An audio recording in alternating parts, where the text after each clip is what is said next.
freaking first cut. Golly. What's going on, YouTube? Jon Rahm wins the Mexico Open. He gets the job done. We're going to talk all about it. Make sure you hit the like button. Make sure you're subscribed. We'll jump into it right now. Welcome to the First Cut Podcast. I'm Rick Gehman, and we are breaking down Jon Rahm's 7th career victory, this time the Mexico Open. And joining me, the coach is here. What's going on, Coach? Let's go. I called Jon Rahm for 2 of his 4 rounds this weekend, and this might have been his best ball striking tournament he's ever had, at least for 2 rounds. I'm anxious to talk about this. Let's go. Greg DuCharme is here. Greg, good to see you. What's going on, boys? Jon Rahm was what he does with the driver is just incredible, and it just continues on and on and on. So I loved watching him this week. I'm a coach. I'm really excited to get to break this down. I think the fans are turning on each other, Coach, in the chat right now. Kyle Richmond says, well, I voted for Jon Rahm in the one and done. You know, don't blame me for all the stuff. They ended up going with Gary Woodland, but they didn't get the Rahm money. I'm in their head. I'm absolutely in their head. They're second guessing themselves now because we do this all the time, don't we? Oh, we should have taken that guy. Hey, listen, once you make your selection, fans at home, stick with it. You can't go backwards. You can only go forwards. Oh, but I can't say I don't enjoy it just a little bit. Some of the shortest odds we've ever seen, Greg, from a winner on the PGA Tour. So dating back to 2013, Jon Rahm, some places, most places, 3.5 to 1 plus 350. Just the 4th golfer with those odds to ever actually win. Rory and Spieth did it in 2015. DJ did it at the Tour Championship. You could probably throw that one out. That was a staggered start anyway, with only 30 golfers. So quite rare for one, somebody to be this short in the betting market, and then 2, actually win. Right. It puts a lot of pressure on a player. When you're in a field where you know you're the best player and you know you should win, it's not an easy thing to get it done. That's what we've seen time and time again on the PGA Tour. And a lot of these events where you have this top-heavy kind of field, we often get first-time winners. And it's more proof that it's so difficult to win on the PGA Tour. But when you step up and you're the world number 1 and you win, or you're the favorite in the event and you win, going into 54, the last round as the 54-hole leader and you win, these are high pressure moments because you should win and you know it and everybody else knows it. And it's not an easy thing to do. We talked about on Friday, Rick, how there was going to be how Jon Rahm would have to go and win this thing over the weekend with only a 1-shot lead and a lot of guys who could make birdies and a lot of different styles working on the golf course. He would have to stay in front and go earn it. And that's not easy to do. It's exactly what he did. Yeah. And it was kind of a little bit, I don't want to say bizarre or odd, Coach, but he only made 7 birdies on the weekend. He was only 5 under. He didn't run away with it, but he kind of just swatted off all the chasers as they came up. Cam Champ, get out of here. Kurt Kityama, no thanks. Brandon Wu, sorry, just a couple of shots short. Did most of his work on Thursday and Friday and did enough to hoist the trophy on Saturday and Sunday. Yeah, he started with a 64, backed that up with a 5 under 66. And he really figured things out through the first 36 holes. And this was a tournament, guys. Obviously, it's a new course, but the greens were humongous. The fairways were completely wide. So how do you make your mistakes? Well, you don't have the right distance control. And that's why I said I thought this was one of his best ball striking weeks of the year, if not of all of his wins. Because of that, he said his putting was atrocious over the weekend, and it was. He made nothing, but he also didn't go backwards other than maybe 1 bogey today at the very least. I thought, and I think Greg brings up a great point. We talked about it on the broadcast all week. The longer you go between wins, the harder it is to win. And then my partner, Andre Gonzalez, he played 5 years on the tour. I said, how come he hasn't won in 11 months? He said, Coach, it's really, really hard to win on the PGA Tour, no matter how good you are. Because look at this week. What was the storyline, guys, Tuesday on the Mega Preview? Oh, it's going to be a boring tournament. He's going to run away with it. It's going to be nothing on Sunday. Sometimes weeks like this can be the most fun to watch, cover, and handicap. And I had a blast this week because you watched something new. The Mexican fans were amazing. And Jon Rahm went in and did something that most players can't do. Was the favorite. Got it done, led every single day, and finished the job. Wasn't the prettiest, but he got it done.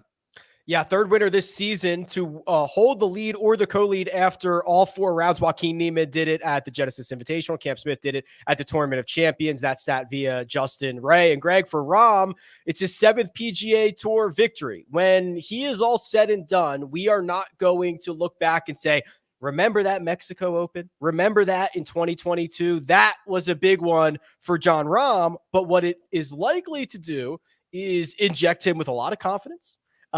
Really scare maybe the rest of the tour, because we've got 3 more major championships coming. We've got a lot of big time events this summer, and now Rahm is fresh off a victory.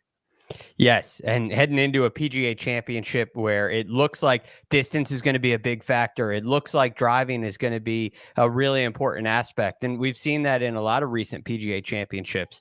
Maybe not so much at Kiowa, but Bethpage certainly comes to mind. And it sounds like Southern Hills is going to be a similar story. So he likely will go into that event as the favorite and on really good form, striking the ball beautifully, and now has this little monkey, if you will, lifted off of his back.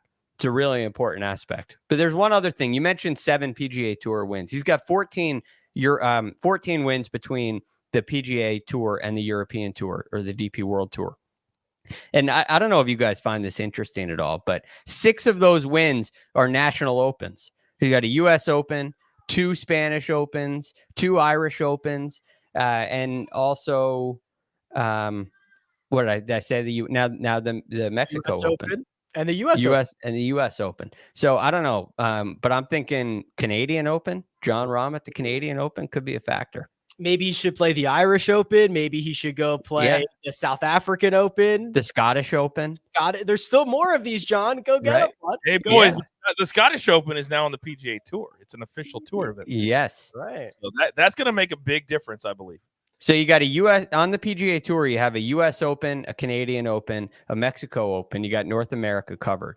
You got a Scottish Open. You got an Irish. Well, just the Scottish Open for the PGA Tour. You got 5 of them. That could end up going pretty well for Jon Rahm. Jacob aptly points out in the chat, how about the British Open, Greg? That's actually the Open. I know. Yeah. The Open Championship. So sorry. It's too big. It's too big. It's not just one nation's Open. It's a Kingdom's Open? I don't know. Yes, I guess the UK. I don't know. Well, I'm not good enough at geography for that one. He is now the 3rd most wins coached by a Spanish player, Seve and Sergio. So this is we are starting to see the last couple of years with adding a major championship to the resume and continuing to pile up these wins. Rahm really is creating the foundation of his resume, of his World Golf Hall of Fame resume, of what we are going to look back on in hopefully a long time and say, wow, look at this great career. We're in the midst of the foundation building of it right now. Yeah, we showed a graphic today on the broadcast that so far this season there's been 7 first-time winners on the PGA Tour, and you just never know where the players are going to go from there. Scotty Scheffler was on that graphic, which is really bizarre to think about because he had his first in February, and now he's at 4. So it can happen quickly, and you just never know. But Jon Rahm, and you guys tell me if you agree with this or not, there's only a handful of players that when they show up somewhere, you are not surprised when they win and do well. You're actually surprised when they don't do well and they don't play well. And Jon Rahm, to me, is in the top 3 of that category. I love his spirit. I love his emotion. I love how he goes about his business. And I call it too cool for school, meaning that when you show up somewhere and you're the star of stars and you're the only top 10 player there and everybody's talking about how they're not going to watch the tournament, they're not even going to care. What did he do day 1? He got done, shot a 64, said, I love it here. My family loves it here. I could come back every single year. Full FedEx Cup points, full paycheck for the winner. He didn't care that there weren't any other top 10 players. The check doesn't care. The FedEx Cup points don't care. Guess who cares? Only the fans at home who bitch about it. Not Jon Rahm, not the players that were there. And to me, that's what champions are all about. You show up to win. I love it. I absolutely agree. We also do this thing in in handicapping or like in content creation where it's like, oh, this is going to be a bad week. It's just Jon Rahm and everybody else. And then by the time those same people, by the time we get to Sunday are like, wow, this thing's pretty fun. Kurt Kityama might win this. Tony Finau might freaking win this thing. Like it always ends up being good. It always does. does. It does. And also, it's these are the type of weeks that when you, from a gambling perspective, a betting perspective, are the best weeks, because sometimes you can get a long shot that wins. Not today, but sometimes you can, and that's fun too, to get a plus 5,000 winner sometimes. And the level, it highlights how close or how much parity there is in the game. Sure. Like the difference between Kurt Kityama's game and John Rahm's game is really, in this event, it's really close. Now, and John Rahm is probably the best player in our game right now, over a long period of time. He's probably, Scotty Scheffler's on an incredible hot streak and a deserving world number one, but I don't think it's a far cry to say John Rahm's the best player in our game, even though he's not ranked that way. And when you have guys like Kurt Kityama and Brendan Wu and the list goes on and on, coming down this, Tony Finau's there in the mix. And all of a sudden, Davis Riley, these young kids coming up, and we get to know these guys and you get familiar with them. Davis Riley is a guy, I mean, he has a beautiful golf swing to watch, and he could become a star on this tour at some point in the next couple of years. So these are really fun weeks, and they always create great competition. We'll end the John Rahm segment with this quote that he gave to Amanda Renner afterwards. He said, quote, "I don't really look at bets or anything like that." So I guess he doesn't watch the first cut. But I like to think that every time I tee it up, Coach, I'm the favorite. That's what John Rahm had to say. You see, I can appreciate that, because I feel the same way when I'm on the first cut every single Tuesday. What? What are you going to say? I mean, I was flowing. I didn't know what you were saying there. No, I was going to say that sometimes when I show up on the Mega Preview on Tuesdays on the first cut, I feel like I am the favorite amongst superstars. I mean, we have 5 of the best minds in the business, but yet I understand John Rahm feeling this way, because this is exactly how I feel, that what I say and the picks I make, and this isn't always the case, are always going to hit, are always going to be right. John Rahm doesn't always win, but he feels like it. I get it. And that's something you have to have. I'm being a little facetious and sarcastic, but if you're going to be a great champion and you're going to be somebody that week in and week out, you show up and people are looking at you, because think about this. The TV cameras also are on you all the time. We talked a lot about that this week, that there were guys that are on the featured groups that normally aren't there. So how do you handle that when the camera is with you all the time and normally you're on the other side of the golf course? That's a factor this week too. And I thought John Rahm handled that beautifully as well. I'm glad you can be our conduit to John Rahm's emotions there, Coach. Always appreciated. Greg, you pointed out a couple of guys I want to continue to talk about. We're going to get to the Chase Pack here, but first we're going to take a quick break and hear a word from our partners. And we're back. Tony Finau had the Tony Finauiest top 10 ever. Greg, he got better each and every round, 71, 68, 66, 63. That Sunday final round ties the course record. He finishes runner-up while never really contending for 1 second. He was never really contending for 1 second runner-up finish. Yes. Now, there's definitely something to that. It's a little bit of a backdoor top 2. I don't know how often we say that. Is there such a thing?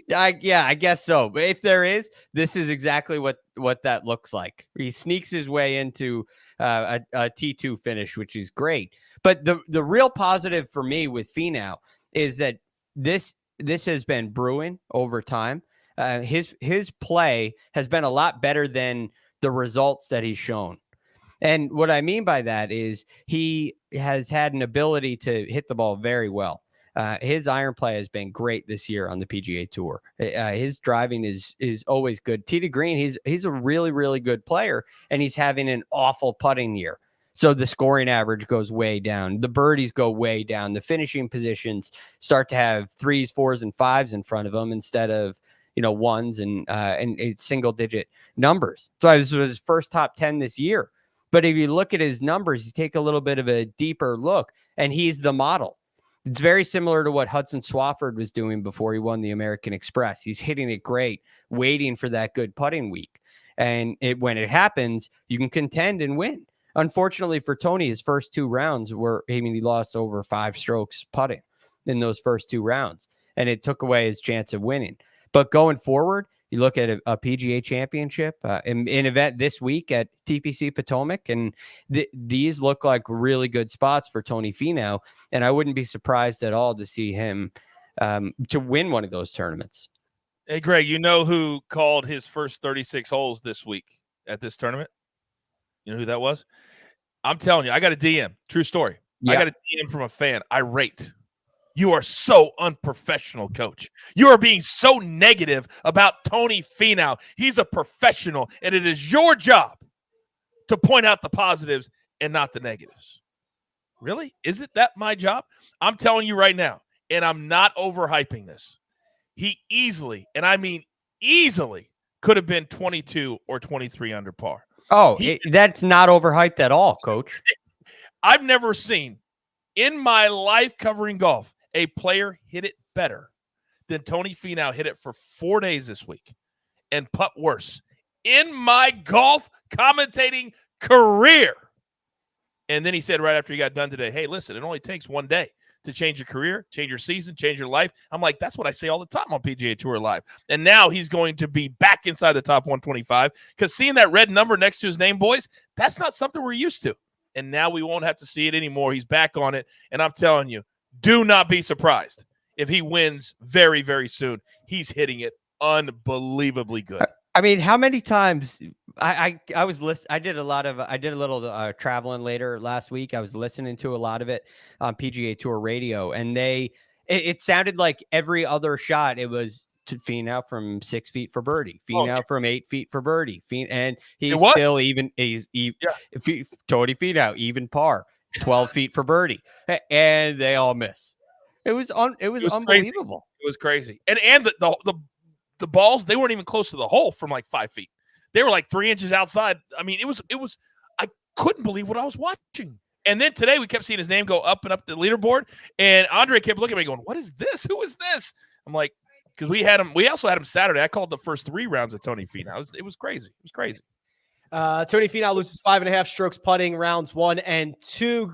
Hard to make the cut doing that, and then he goes out and finishes runner up. Friend of the pod, Brandon Wu, also shot a 63 on Sunday, and he will also add a T2 to his resume here, coach. And Brandon Wu's 2022 season has not started out well. The first PGA Tour full season of his career. He missed a ton of cuts to begin with, but now he's got 5 straight made cuts. He's got this finish here. He's got the T3 in Puerto Rico. It seems like he's starting to get more comfortable on this circuit.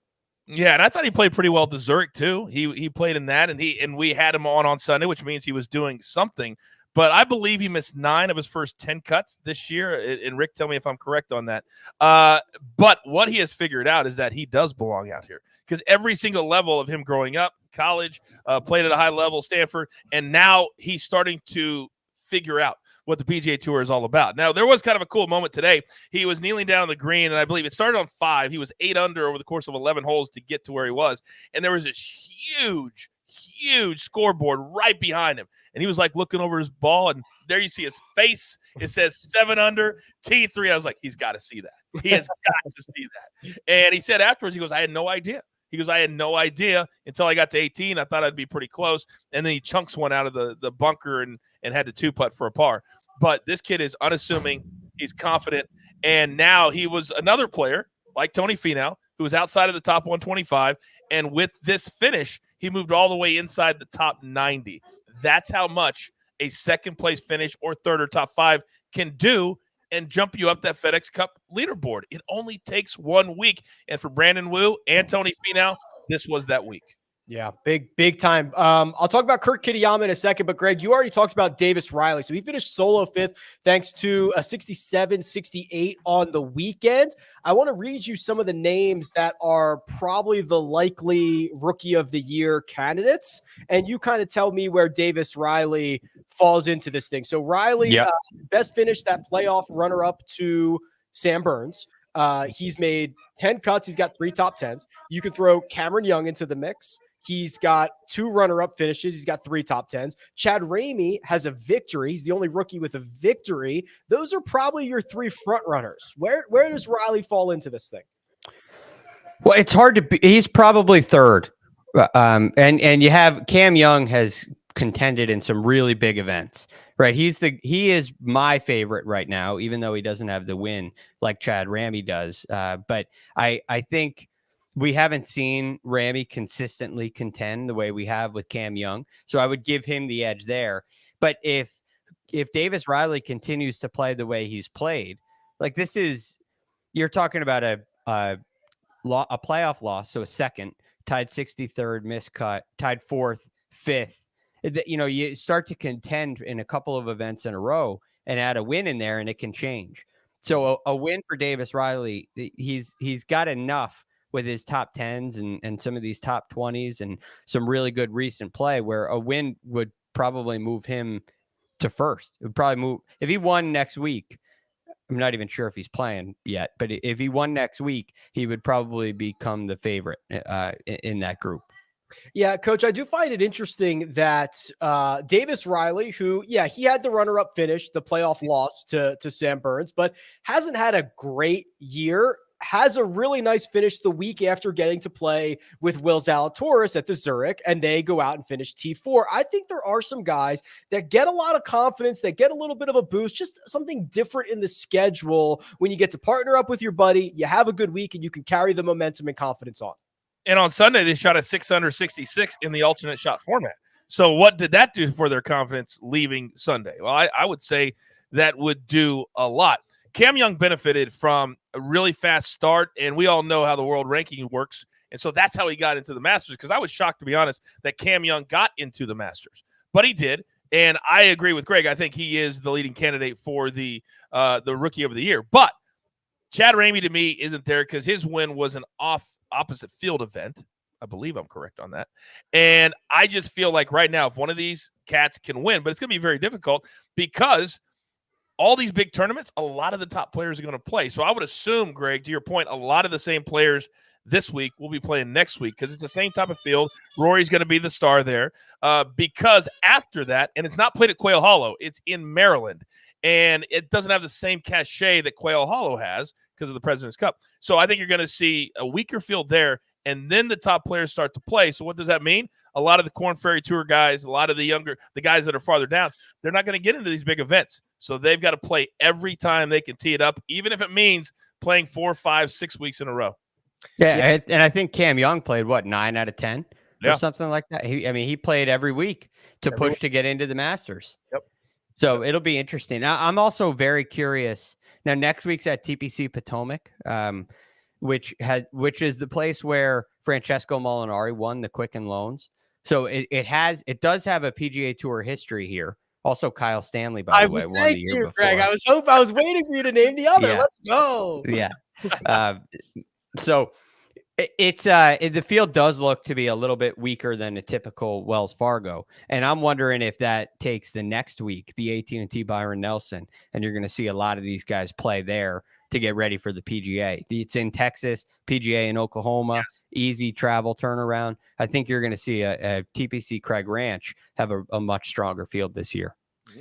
We will get to a little bit of a Wells Fargo preview in just 1 second, but let's put a cap on that final group of the day. Kurt Kityama finishes in a tie for second. He's not current or technically a Rookie of the Year, Coach, so he's not included in that conversation. We saw him pop at the Honda Classic as well. He finished third there. His day basically came unwound when he made a bogey on the par 5 14th. He was kind of battling it all day. I actually give him credit for hanging on and not letting the wheels fall off. And he finishes one shot behind Jon Rahm.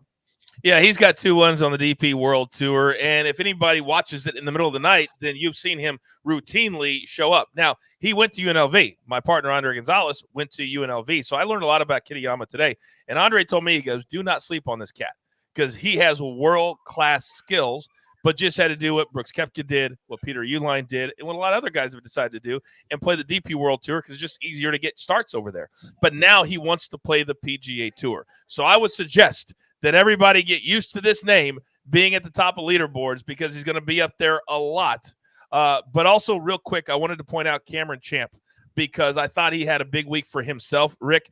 But when you look at stats, there's a reason why you're 181st on the PGA Tour FedEx Cup list. And you saw it today play out right in front. A triple Sunday, he wasn't able to hang on. Kityama was, which tells me what he has inside is pretty strong when you're chasing Jon Rahm and playing with him. And I thought that was pretty cool. Yeah, we'll lump both those guys together, Greg, because they played with Jon Rahm in the final pairing, and both were a little bit shaky. The wheels did fall off for Cam Champ. He makes a triple on number 8 after driving it into the penalty area. His ball was embedded. He had a mud ball situation after it was an ugly hole, and he was never able to rebound. I would argue the last 21 holes, 22 holes for Cam Champ were pretty ugly. He ended his Saturday kind of weak. He was never able to build momentum on Sunday. So contrasting that with Kurt Kitayama as they all played out of the final group. Well, I thought they both played pretty well early. I was impressed with Cam Champ early. He got himself to, what did he get himself to 16 under? One shot back. He was within one of Jon Rahm before he made triple. Yeah. And look, I think Kitayama kind of was fighting his swing a little bit today. It looked like he was trying to save it. Cam Champ after the triple looked a little dejected. He didn't grind the way Kitayama did.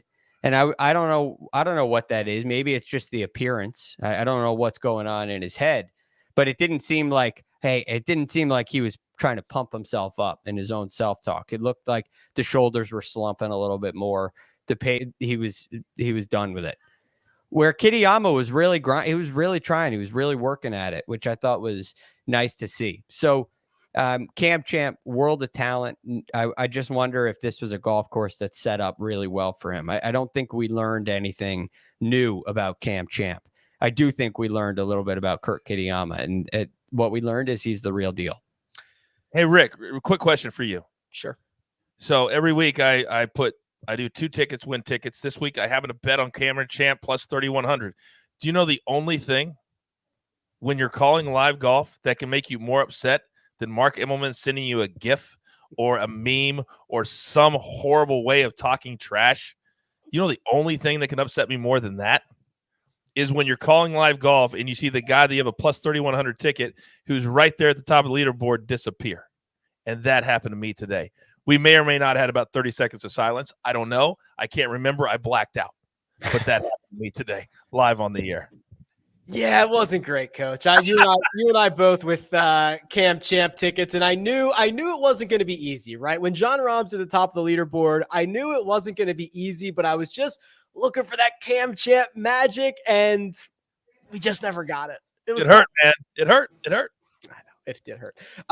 Finally, before we move on here, Mexico Open did have 3 native Mexicans in the field. The Ortiz brothers and Abraham Answer were the 3 out of the 10 to make the cut. And gentlemen, Greg, I'll start with you. We have talked a lot about growing the game in the last 12 months, and whether that is via other tours, or whatever it is to grow the game. Maybe it's Steph Curry's new tour that he's putting together for junior players, but having a big time national championship on golf's largest stage and having 3 of your countrymen make the cut and represent well, that's a really good way to grow the game. I absolutely agree. And these players you watch somebody like an Abraham Answer or Carlos Ortiz. I say them because they are PGA Tour winners. And you watch them as a young fan, and it can inspire you to play, to pick up the game and work harder at the game and try to get to the highest level like those before you did. And my hope is that eventually we have more than 3 Mexican players in the Mexico Open. And these guys could be the leaders in that. But I mean, I'd really like to see a field where, you have, I don't know how many, but you got to have more than 3. You got to have more than. There was 10. These are the 3 that made the cut. These are the 3 that made the cut. There was actually 10 from Mexico that played. 10 total. All right, so that's a better number. But you still, over time, you hope that that grows, and it's players like this who can make that happen. I think for Abraham Answer, it's probably a little bit of a disappointing performance, but it still means. It means a lot to be there. It means a lot to have this event be on the PGA Tour now. It's a really cool thing. Al beats Carlos for the brotherly bragging rights for another year, Coach. And I mean, you could see it out there. The fans were all week long. There were sizable galleries around these guys. There is an excitement around golf in Mexico, and especially around these three. Well, Alvaro is the defending champion. That wasn't talked about a lot this week. He won this event last year. It was on the PGA Tour Latino Americas. Abraham Answer, he's got to dial his schedule back for this event. We were told all the promotion that he was asked to do, because this is the first time in 60 years that it's been an official PGA Tour event. So he said, hey, give me all of it. I want to do all the promotion. This is here. This is me. I want to win it. And he was I think he was gassed by the time he teed it up on Thursday, and had nothing because he didn't have any energy that you would assume he would have playing in his Open with all the emotion. We had John Sutcliffe, the great Latino announcer from ESPN. He walked 9 holes Friday and today, told us so many cool stories about what this event means to the Mexican people, to the Mexican players, and they want to turn this into something that Latino players can look at, just like Americans do with certain tournaments, and say, if I play well enough where I am, I can play in this. And that's what they're trying to do, to get avenues to play in this, which then a top 10 could get you in another tour event. And you see how it can kind of trickle down if you play well when you get the opportunities. And that's what the PGA Tour is trying to do with all of these different tours in all of the different cultures, and adding the Mexico Open and the Scottish Open to the schedule this year. I love it. I love it. So it's awesome stuff. So cool to see. It was a great event. But gentlemen, we're going to turn our attention forward. Wells Fargo Championship next week. We've got to cover our best bets. We've got to update our one and done standings. But first, we're going to take a quick break and hear a word from our partners. And we're back. Wells Fargo Championship. Greg, we alluded to this earlier, not at Quail Hollow. We're saving that for the President's Cup, my friend. That will be, September, I think is the date of that? Yes. Yeah, after the Tour Championship, because we are going to TPC Potomac. 2 years. It was the host for the Quicken Loans National. You mentioned it. Kyle Stanley, victorious 1 year. Francesco Molinari in the other. It's a pretty different course than Quail Hollow is. Yes, it's it's still a hard golf course. Yeah, it's not very easy. Francesco Molinari won at 21 under par, but I think second place was 13 under. And so he torched the field, and that was really the start, or at least in the middle of that hot streak, the year that he won the Open and went 5-0 in the Ryder Cup. He also won the Italian Open, and I think he won at Wentworth as well.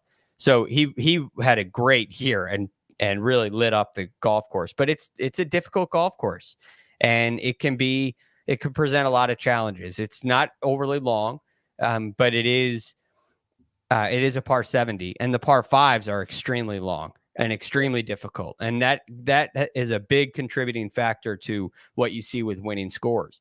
So it really opens this field. I think a guy like Tony Finau is going to have a great week here. You got to hit the ball well. You think of Kyle Stanley, and you think of not only terrible putting, but you think of great ball striking. Francesco Molinari during that time, great ball striker. That's what this leaderboard is going to look like heading into next week. Yeah, the par 5s are animals. There's only 2 of them. Rory McIlroy in the field, Coach. Corey Connors in the field. Russell Henley, Terrell Hatton, Abraham Answer, Paul Casey, Webb Simpson, Matt Fitzpatrick, Tony Finau. Is this getting you excited at all?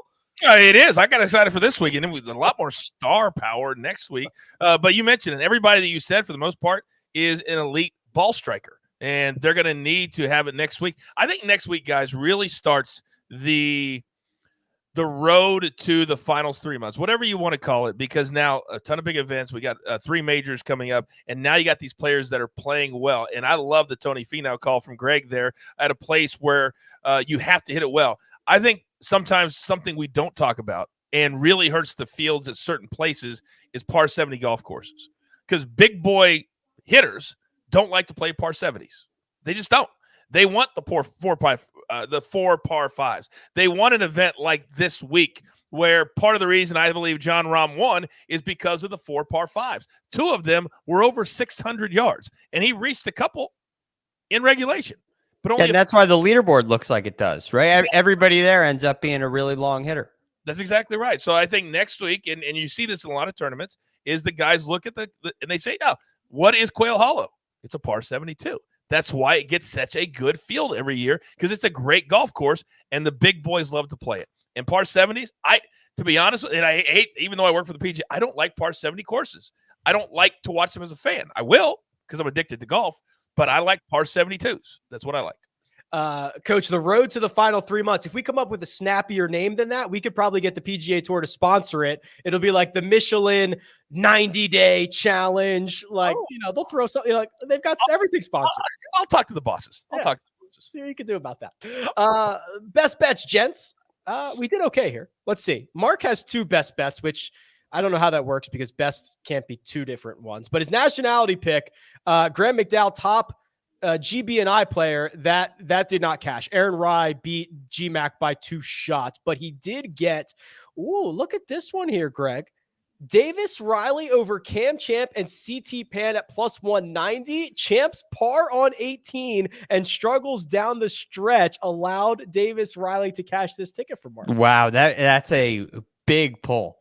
Really big pull. I mean, it's a surprising best bet. Do we know if Mark knows what plus 190 means? No. I think he does now, but there was a time he told me that he would only take the plus numbers because why would I lay extra money down or something like that is what he said. Why would you ever do that? That's crazy talk.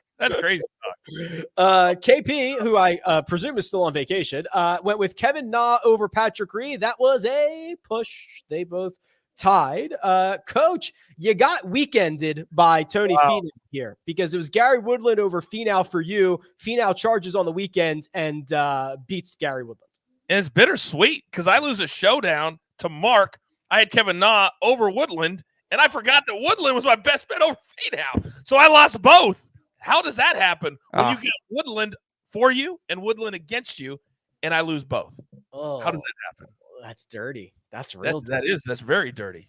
Very dirty. My top 10 plus 450. How about that? Cam Champ top 10. Look at you. I'll admit I got a little nervous when he made 8, and I'm like, oh well, now he's just going to eject on this. He doesn't care about my top 10 wager one single bit. It was close. You hung on by the skin of your teeth there, Rick. Yeah, then he's in the back bunker on 18 and he just kind of flubs it out. And I'm like, oh God, please. Like, just get in the clubhouse, Cam. My God. All right, gents, one final thing to do here. That is update our one and done selection. So no real big movement here because the highest earner was Gary Woodland at 60,955 T24. That goes to Mark, goes to Greg, goes to the fans, goes to Sia. So Greg, I'll go here with you. You technically win the week, but you can't feel all that good about it. No, I mean, I'm very happy to win the week. I'm not, I'm not missing Gary Woodland tremendously. I don't think there's a ton of events coming up where we have to play Gary Woodland. So it's not a huge, it's nice. It just, I was expecting it to be a lot better. I really thought Gary Woodland was going to contend this week and possibly win. And a T24 is respectable, but round 2 was really disappointing for me. So I hoping it was a little more, but happy to win the week. Coach, you were on the Kevin Na train with Jacob and myself, kind of. We'll get to that in just 1 second. 23,287. Everybody basically treads water here. Yeah, I got an email, unfortunately, on Wednesday, and we do the show on Tuesday, from Mark Connerval, who was my walker for my marquee grouping. By the way, I only do the main feed and the marquee group. Don't call me for the other 2. So Mark sends an email to all of us. He's like, only big hitters need apply this week after walking the course for 2 days. As I'm reading that, and I already had Kevin Na picked and done and in the bank, I was like, oh, no. And so I was like, Can I? So taking 23,000, I knew on Thursday it wasn't going to be a big cash, but I'm just glad that Woodland did nothing, so I didn't lose a lot of space there. Kyle got 48,000 for Sebastian Munoz T29, and I got a big fat 0 because I had already used Kevin Na.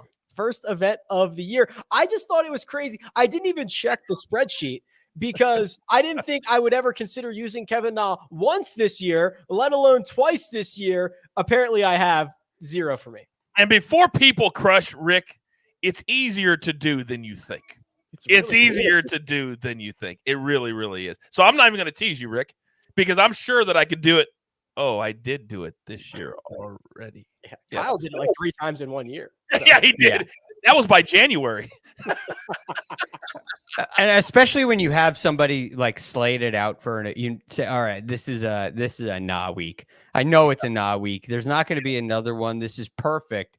Oh, but I said that at the Fortinet. Yeah. I mean, come on, it's crazy. I guess the lesson to be learned.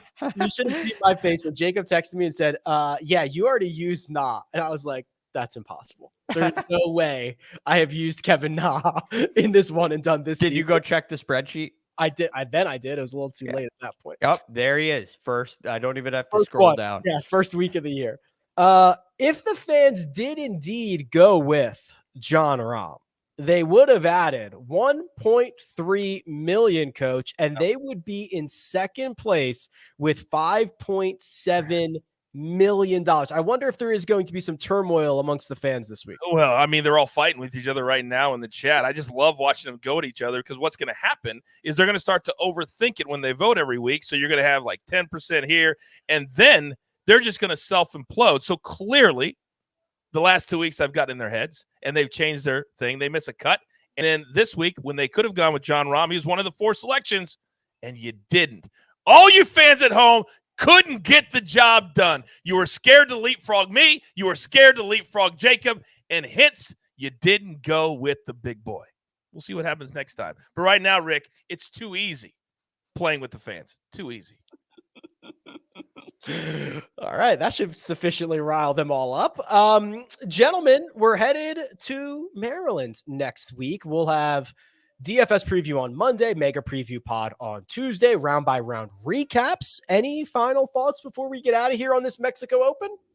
I got one little very quick story. If you don't think that players or caddies hear what you say as an announcer, this happened. You guys remember the other day when Jon Rahm marked his ball with a poker chip and then Charles Howell III hit it and bounced over and went to the right?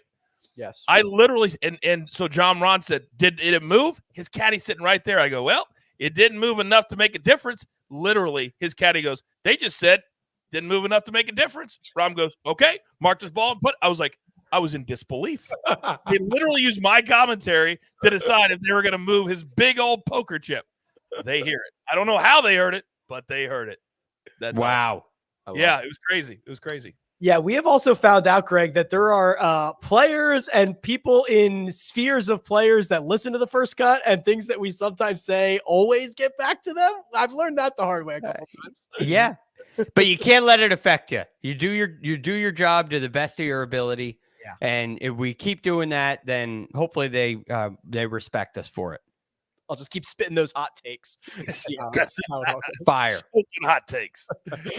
Big thanks to producer Jacob, does all the hard work behind the scenes. The coach, you can find him on Twitter at The Coach Rules. That's Greg DuCharme. You can find him on Twitter at The Real GFD, and you can find me at Rick Run Good. This has been The First Cut, and we'll catch you next time.